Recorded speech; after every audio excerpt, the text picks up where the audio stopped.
Hi friends, welcome back to my YouTube channel No Salesforce.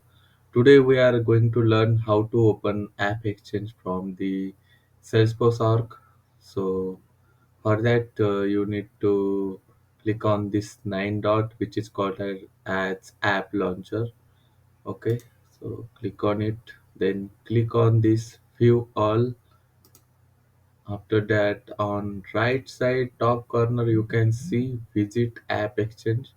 Then click on this button. The app exchange will be opened. Now you can select the product which you want as per your requirement.